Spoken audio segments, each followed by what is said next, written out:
여보세요? 언니, 나야. 잘 지내? 오랜만이다. 잘 지내. 너는 어떻게 지내?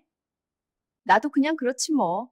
근데 요즘 날씨 좋던데 언니는 산책 같은 거 다녀? 몸 좀 움직여야 건강하지. 가끔 나가지. 근데 요즘은 밖에 나가면 금방 피곤해지더라고. 몸이 예전 같지 않아. 그러게. 언니 정도 나이면 몸 관리 안 하면 금방 늙어 보이잖아. 그래야지. 그래, 언니. 나 바빠서 끊을게. 다음에 시간 되면 커피 마시자. 내가 연락할게. 전화가 끊겼습니다. 핸드폰을 내려놓았는데 이상하게 한 문장이 귀에 남았습니다. 언니 정도 나이면 몸 관리 안 하면 금방 늙어 보이잖아. 그 사람과는 복지관에서 처음 만났습니다.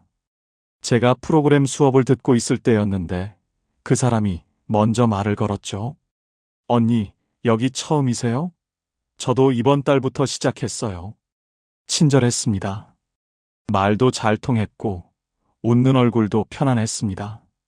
수업이 끝나고 복지관 앞에서 이야기를 나눴는데 그렇게 한 시간이 훌쩍 지나갔죠. 그날 이후로 자주 연락하게 되었습니다.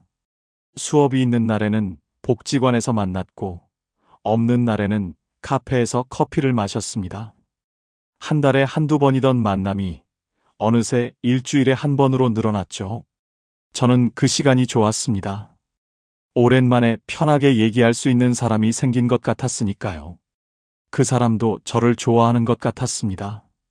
전화도 자주 했고, 가끔은 집에서 만든 반찬을 나눠주기도 했죠. 서로 개인적인 이야기도 조금씩 나눴습니다. 남편 얘기, 자식 얘기, 살면서 힘들었던 일들. 그럴 때마다 그 사람은 고개를 끄덕이며 들어줬고, 저도 그 사람의 이야기를 들어줬습니다. 오늘 주제가 마음에 드신다면 구독과 좋아요 눌러주세요. 여러분의 마음에 작은 위로가 되는 따뜻한 이야기로 찾아뵙겠습니다. 그런데 석 달쯤 지났을 때부터였던 것 같습니다. 그 사람의 말에서 다른 사람 얘기가 자주 나오기 시작했죠. 언니, 저기 저 사람 봐. 복지관에서 맨날 튀는 옷만 입고 다니는 사람 있잖아. 나이 값을 해야지. 저는 그냥 웃으며 넘겼습니다. 그러려니 했죠. 누구나 남 얘기를 하나씩은 하니까요. 하지만 만날 때마다 그런 말이 늘어났습니다. 복지관에서 만난 사람들, 동네에서 본 사람들, 옆동 사는 누군가. 항상 누군가에 대한 평가가 대화 속에 끼어들었죠. 걔는 원래 그렇잖아. 입만 열면 자랑이야. 저 집도 말 많더라. 남편이 뭐 한다는데 맨날 집에만 있대. 저는 그 말들이 불편했습니다. 하지만 뭐라고 말하기도 애매했죠. 직접적으로 나쁜 말을 하는 건 아니었으니까요. 그냥 사실을 이야기하는 것처럼 들렸으니까요. 그래서 저는 듣는 척만 했습니다. 고개를 끄덕이거나 웃으며 넘기거나 주제를 바꾸려고 애썼죠. 하지만 대화는 늘 비슷한 방향으로 흘러갔습니다. 어느 날 카페에서 만났을 때였습니다. 그날따라 마음이 무거웠습니다. 아들이 구직 중인데 좀처럼 연락이 오지 않아서 걱정이 컸거든요. 평소에는 그런 얘기를 잘 하지 않았습니다. 괜히 남에게 걱정거리를 말하면 더 초라해 보일 것 같았으니까요. 하지만 그날은 그 사람이 먼저 물었습니다. 언니, 오늘 표정이 안 좋은데 무슨 일 있어? 저는 잠깐 망설였습니다. 그러다가 결국 말했죠. 아들이 요즘 구직 중인데 쉽지 않네. 서류는 넣었는데 면접까지 가기가 어렵더라고. 그 사람은 고개를 끄덕였습니다. 요즘 취업이 얼마나 어려운데? 언니 아들도 힘들겠다. 그래도 곧 좋은 데 들어갈 거야. 위로처럼 들렸습니다. 저는 조금 마음이 가벼워진 것 같았죠. 누군가에게 털어놓으니 좀 나은 것 같았습니다. 그날 집으로 돌아오면서 생각했습니다. 이 사람한테는 좀 더 얘기해도 되겠다고.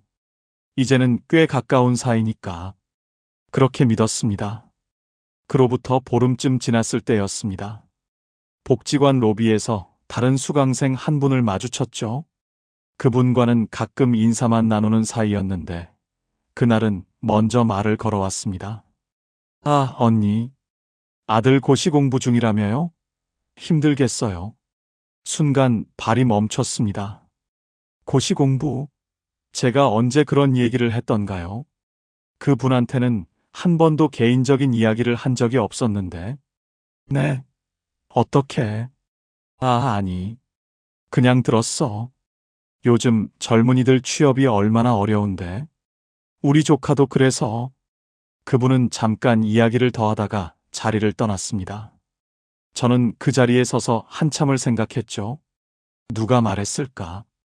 저는 그 사람한테만 얘기했는데 머릿속이 복잡했습니다. 하지만 확신할 수는 없었죠. 어쩌면 우연히 다른 경로로 들었을 수도 있으니까요. 그런데 사흘 후였습니다. 동네 슈퍼에서 장을 보고 있는데 옆동에 사는 지인이 다가왔습니다. 언니, 아들 일자리 구하는 거 도와줄까?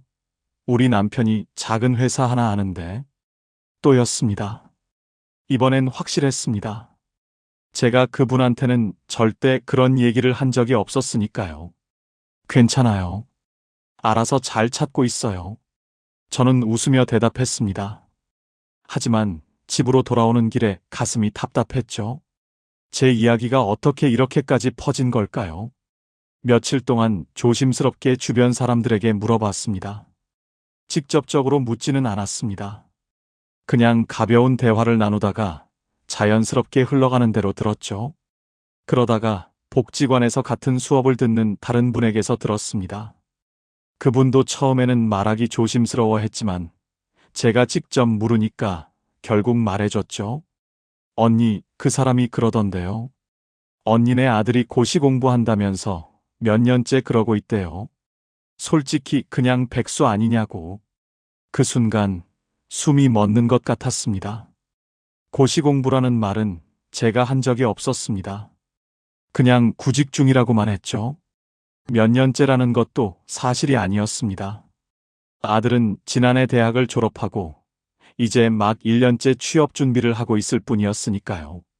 백수라는 말, 그 단어가 머릿속에서 맴돌았습니다. 저는 아무 말도 하지 않았습니다. 그냥 고개를 끄덕이고 다른 얘기로 넘어갔죠. 하지만 그날 집으로 돌아와서는 한참을 멍하니 앉아 있었습니다. 화가 났습니다. 하지만 어디에 화를 내야 할지 몰랐습니다. 그 사람한테 따져야 할까요? 그러면 뭐라고 말해야 할까요?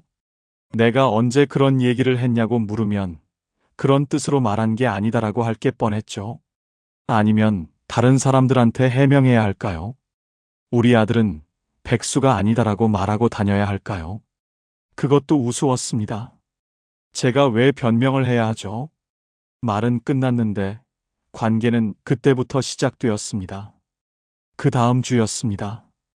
그 사람한테서 전화가 왔죠. 언니, 이번 주 목요일에 시간 돼? 카페에서 만날까? 저는 잠깐 망설였습니다. 평소 같았으면 바로 좋다고 했을 겁니다.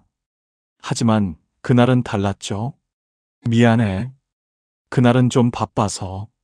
다음에 연락할게. 그래. 알았어. 그럼 언니가 편할 때 연락해. 전화를 끊고 나서 핸드폰을 내려다봤습니다. 거짓말이었습니다. 그날 특별히 바쁜 일은 없었으니까요. 하지만 만나고 싶지 않았습니다. 그렇게 한 번, 두 번 약속을 피했습니다. 전화가 오면 받았지만 먼저 연락하지는 않았죠. 복지관에서 마주쳐도 웃으며 인사는 했습니다. 하지만 예전처럼 길게 얘기하지 않았습니다. 요즘 바빠 보이네, 언니. 그 사람이 물었을 때도 저는 웃으며 대답했습니다. 좀 그래. 집안일도 있고. 거짓말은 아니었습니다. 누구나 집안일은 있으니까요. 하지만 진짜 이유는 아니었죠. 그 사람은 제 변화를 눈치채지 못하는 것 같았습니다. 아니, 눈치챘을 수도 있지만 모르는 척하는 걸 수도 있었죠. 어느 쪽이든 상관없었습니다. 저는 이미 마음을 정했으니까요. 한 달이 지났습니다. 예전에는 일주일에 한 번씩 만났는데 이제는 한 달에 한 번도 안 만났습니다. 전화 통화도 줄었죠. 그 사람이 먼저 연락하면 받았지만 대화는 짧게 끝냈습니다. 언니, 요즘 안 보이네. 괜찮아? 응, 괜찮아. 그냥 좀 바빴어. 그래. 그럼 조만간 만나자. 보고 싶다. 응, 그러자. 하지만 만나지 않았습니다. 다시 약속을 정하지 않았으니까요. 2달이 지나자 그 사람의 연락도 뜸해졌습니다. 한 달에 한 번 정도 안부 문자가 왔고 저는 간단히 답장했죠. 복지관에서 마주칠 때도 인사만 나누고 지나갔습니다. 어느 날 복지관 수업이 끝나고 나오는데 그 사람이 멀리서 손을 흔들었습니다. 저도 웃으며 손을 흔들어 줬죠. 하지만 다가가지는 않았습니다. 그냥 다른 쪽으로 걸어갔습니다. 이상한 일이었습니다. 화를 낸 적도 없고 따진 적도 없었습니다. 싸운 적도 없었죠. 그냥 조용히 거리를 둔 것뿐이었습니다. 하지만 관계는 끝났습니다. 그날 이후로 우리는 다시 예전처럼 돌아가지 못했죠. 아니, 돌아갈 생각도 없었습니다. 나이가 들면서 배운 게 있다면 이것이었습니다. 싸우지 않아도 관계는 끝날 수 있다는 것. 말하지 않아도 마음은 정리될 수 있다는 것. 싸우지 않았지만 관계는 그날로 끝났습니다. 그 일이 있고 나서 넉 달쯤 지났을 때였습니다. 복지관에서 새로 만난 분이 있었죠. 나이도 비슷하고 말도 잘 통했습니다. 수업 후에 가끔 커피를 마시며 얘기를 나눴습니다. 그런데 이상했습니다. 예전과 달리 저는 개인적인 이야기를 거의 하지 않았거든요. 날씨 얘기, 건강 얘기, 복지관 프로그램 얘기, 그런 것들만 나눴습니다. 그분이 가족 얘기를 꺼내도 저는 듣기만 했죠. 제 얘기는 하지 않았습니다. 언니는 자녀분들 어떻게 지내세요? 이런 질문을 받으면 짧게 대답했습니다. 다들 잘 지내고 있어요. 더 이상은 말하지 않았습니다. 아들이 뭘 하는지, 요즘 어떤 상황인지, 그런 건 말하지 않았죠. 처음에는 제가 왜 이러나 싶었습니다. 사람이 무서워진 건가? 아니면 마음을 닫아버린 건가? 그렇게 생각하니 조금 슬프기도 했습니다. 하지만 시간이 지나면서 깨달았습니다. 사람이 무서워진 게 아니었습니다. 다 말하지 않기로 한 것뿐이었죠. 전에는 솔직함이 좋은 거라고 생각했습니다. 마음을 열고 얘기하는 게 가까워지는 길이라고 믿었죠. 하지만 지금은 알았습니다. 모든 진실을 꺼내놓는 것이 솔직함은 아니라는 걸요. 말하지 않는다고 거짓말을 하는 건 아니었습니다. 그냥 필요한 것만 말하는 거였죠. 나머지는 제 안에 간직하는 겁니다. 누군가 물어봐도 웃으며 넘길 수 있게 되었습니다. 예전 같았으면 뭔가 대답해야 할 것 같았는데 이제는 아무렇지 않았죠. 요즘 뭐 하세요? 그냥 이것저것 바빠요. 이 정도면 충분했습니다. 굳이 계획을 말할 필요도 고민을 털어놓을 필요도 없었습니다. 동네에서 아는 사람을 만나도 마찬가지였습니다. 반갑게 인사하고 가벼운 안부를 나누고 웃으며 헤어졌습니다. 하지만 제 속사정은 말하지 않았죠. 이상하게도 그게 편했습니다. 말을 줄이니까 마음도 덜 복잡했습니다. 누가 뭐라고 할까 신경 쓸 일도 없었고 내 얘기가 어디로 퍼질까 걱정할 필요도 없었죠. 관계가 멀어진 건 아니었습니다. 여전히 사람들을 만났고 웃으며 얘기를 나눴습니다. 다만 거리가 생긴 거였죠. 적당한 거리, 서로에게 부담 주지 않는 거리. 그게 나쁜 건 아니었습니다. 오히려 오래 갈 수 있는 관계였습니다. 너무 가까우면 상처받기 쉽지만 적당한 거리를 두면 편안하니까요. 그날 이후로 저는 한 가지를 배웠습니다. 모든 사람에게 마음을 다 보여줄 필요는 없다는 것. 적당히 웃고, 적당히 듣고, 적당히 넘기는 것도 관계를 지키는 방법이라는 것. 사람이 무서워진 게 아니었습니다. 그냥 조금 더 조심스러워진 것뿐이었죠. 미국의 심리학자 브레네 브라운은 이렇게 말했습니다. 모두에게 열어둔 마음은 가장 먼저 소모된다.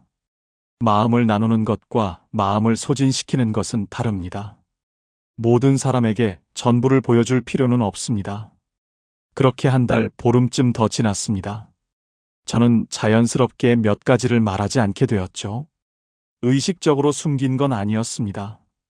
그냥 입 밖으로 꺼내지 않게 된 겁니다. 첫 번째는 가족의 고민이었습니다.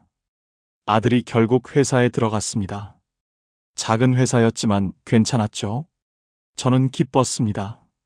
하지만 사람들한테는 말하지 않았습니다. 복지관에서 누가 물어봤습니다. 언니, 아드님 요즘 어떻게 지내세요? 잘 지내고 있어요. 그게 전부였습니다. 어느 회사에 들어갔는지, 무슨 일을 하는지, 월급은 얼마나 받는지, 그런 건 말하지 않았죠. 예전 같았으면 자랑스럽게 얘기했을 겁니다. 드디어 좋은 데 들어갔어요 라고 말하며 기쁨을 나눴겠죠. 하지만 이제는 아니었습니다. 왜냐하면 알았거든요. 그 기쁨이 어떻게 변질될 수 있는지를요. 어디 들어갔대요? 얼마 받아요? 그 정도면 괜찮네요. 우리 애는 이렇게 흘러갈 게 뻔했습니다. 제 기쁨은 비교의 대상이 되고 누군가의 입을 통해 다른 이야기로 퍼져나갈 겁니다. 그래서 말하지 않았습니다. 가족의 일은 가족 안에만 두기로 했죠. 남편이 건강검진을 받았을 때도 마찬가지였습니다. 다행히 큰 문제는 없었지만 혈압이 조금 높다고 했죠. 약을 먹으면서 관리하면 된다고 했습니다. 동네에서 아는 분이 물었습니다. 언니, 남편분은 건강하세요? 네, 건강해요. 그게 다였습니다. 혈압이 높다는 것도 약을 먹는다는 것도 말하지 않았습니다. 굳이 걱정거리를 나눌 필요가 없었습니다. 진심으로 걱정해 줄 사람도 있겠지만 그게 또 다른 얘깃거리가 될 수도 있었으니까요. 두 번째는 제가 계획하고 있는 일들이었습니다. 저는 작은 자격증 공부를 시작했습니다. 노후에 할 수 있는 일을 찾고 싶었거든요. 온라인 강의를 듣고 책도 보면서 준비했죠. 누군가 물었습니다. 요즘 뭐 하세요? 그냥 집에서 쉬고 있어요. 거짓말은 아니었습니다. 집에서 쉬면서 공부도 하고 있었으니까요. 하지만 굳이 자격증 얘기는 꺼내지 않았습니다. 왜냐하면 알았거든요. 계획을 말하면 어떻게 되는지를요. 그게 되겠어요? 힘들지 않아요? 나이가 있는데. 이런 말들이 돌아올 게 뻔했습니다. 격려가 아니라 걱정이라는 이름의 의심이었죠. 그래서 말하지 않았습니다. 결과가 나올 때까지는 아무한테도 말하지 않기로 했습니다. 딸과 여행 계획을 세웠을 때도 마찬가지였습니다. 딸이 제주도에 같이 가자고 했죠. 이틀 정도 짧게 다녀오기로 했습니다. 복지관에서 누가 물었습니다. 요즘 특별한 계획 있으세요? 아니요, 별로요. 거짓말이었습니다. 하지만 굳이 여행 얘기를 할 필요가 없었죠. 전에는 이런 것도 나눴습니다. 다음 주에 딸이랑 제주도 가요라고 말하며 설레는 마음을 나눴죠. 하지만 이제는 아니었습니다. 왜냐하면 알았거든요. 그 설렘이 부담이 될 수도 있다는 걸요. 좋겠다. 우린 애들이 바빠서. 이런 말을 들으면 제 기쁨이 누군가의 서운함이 되는 것 같았습니다. 그래서 말하지 않았습니다. 계획은 조용히 실행하고 다녀온 후에도 굳이 말하지 않았죠. 이렇게 말을 줄이니까 이상한 일이 생겼습니다. 제 삶이 조금 더 제 것 같아진 거였죠. 전에는 뭔가 일이 있으면 누군가한테 말해야 할 것 같았습니다. 공유해야 할 것 같았죠. 하지만 이제는 혼자 간직할 수 있게 되었습니다. 가족의 일은 가족끼리만, 제 계획은 저 혼자만. 그렇게 경계를 긋고 나니 마음이 편했습니다. 결과가 없다는 건 실패가 아니라 과정이라는 걸 굳이 설명하지 않게 되었습니다. 독일의 철학자 쇼펜하우어는 이렇게 말했습니다. 말하지 않는 것은 숨기는 게 아니라 지키는 것이다. 침묵은 약함이 아닙니다. 자신을 지키는 지혜입니다. 세 번째는 제 감정의 약한 부분이었습니다. 어느 날 밤 잠이 오지 않았습니다. 이유는 없었습니다. 그냥 마음이 답답하고 불안했죠. 나이가 들면서 가끔 그런 날이 있었습니다. 다음 날 아침 복지관에 갔습니다. 아는 분이 물었죠. 언니, 얼굴이 피곤해 보이는데 괜찮아요? 네, 괜찮아요. 잠을 좀 못 잤어요. 그게 전부였습니다. 왜 잠을 못 잤는지, 무슨 생각을 했는지, 어떤 불안이 있었는지, 그런 건 말하지 않았죠. 전에 같았으면 털어놨을 겁니다. 요즘 자꾸 불안해요. 이유 없이 마음이 무거워요. 이런 얘기를 했겠죠. 위로받고 싶어서였습니다. 하지만 이제는 알았습니다. 그런 얘기를 하면 어떻게 되는지를요. 그럴 나이에요. 다들 그래요. 너무 생각 많이 하지 마세요. 이런 말들이 돌아왔습니다. 위로가 아니라 일반화였죠. 제 불안은 개인적인 게 아니라 나이 탓이 되어버렸습니다. 그래서 말하지 않았습니다. 제 약한 부분은 제가 혼자 감당하기로 했죠. 딸과 통화하다가 목소리가 차가워졌을 때도 마찬가지였습니다. 딸이 바쁘다는 핑계로 대화를 빨리 끝내려 할 때 저는 서운했습니다. 하지만 내색하지 않았죠. 복지관에서 누가 물었습니다. 딸이랑 자주 연락하세요? 네, 가끔 해요. 그게 다였습니다. 서운한 마음도 외로운 감정도 말하지 않았습니다. 왜냐하면 알았거든요. 그 감정을 말하면 제가 초라해진다는 걸요. 요즘 애들은 다 그래요. 효자 효녀 기대하지 마세요.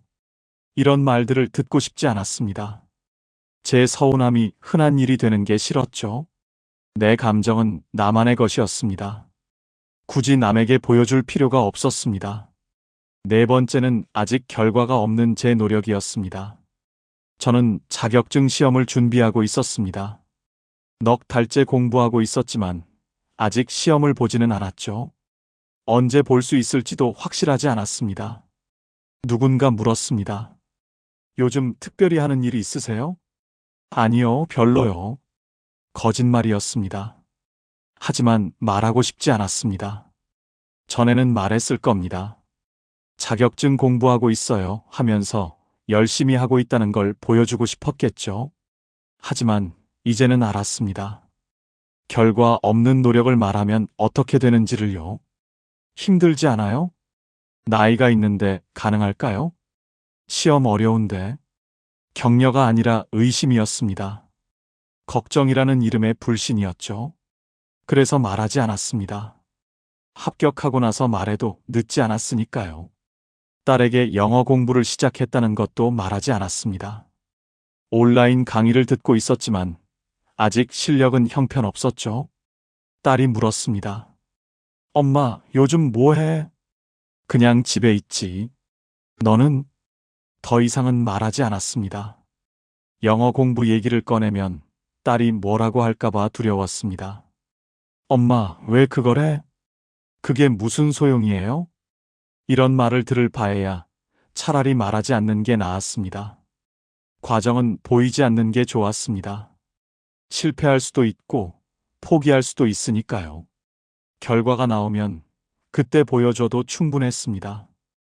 결과가 없다는 건 실패가 아니었습니다. 아직 과정 중이라는 것뿐이었죠.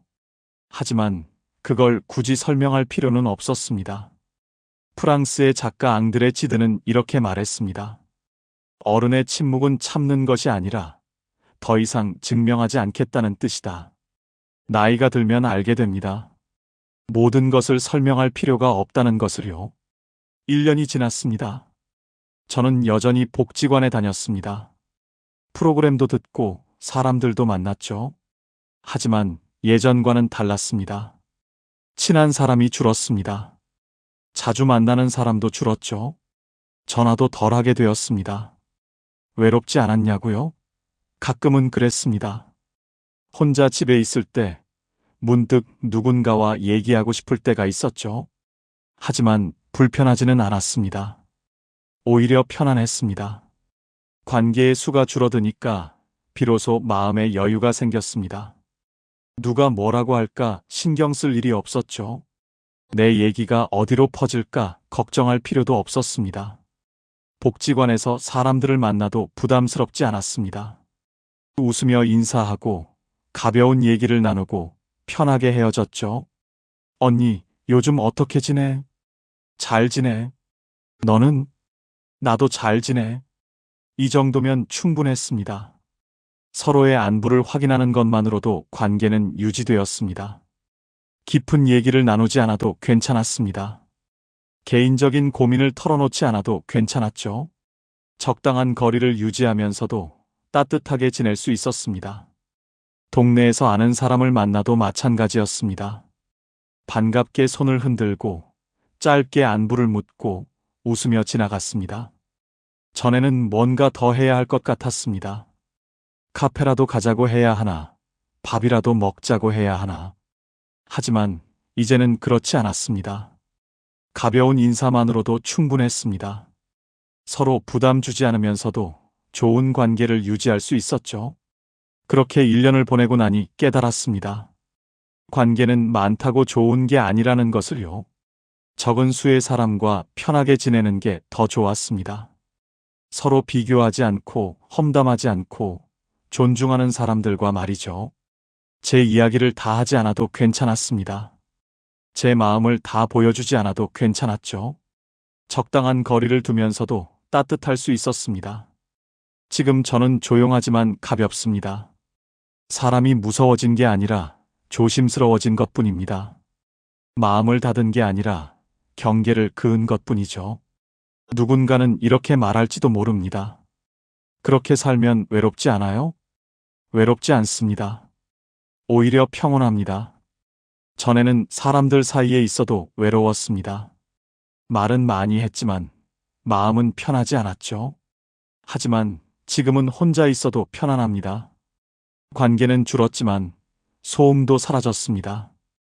비교도 없고 험담도 없고 걱정도 없습니다.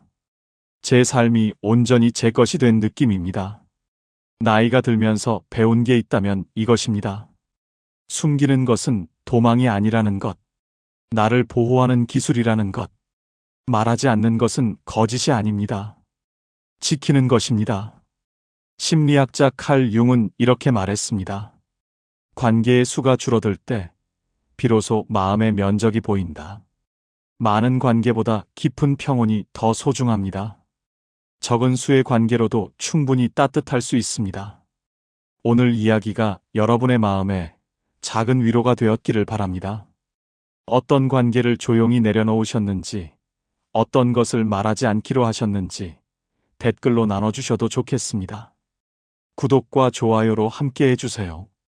오늘도 평안한 하루 되시길 바랍니다. 지혜의 황혼이었습니다.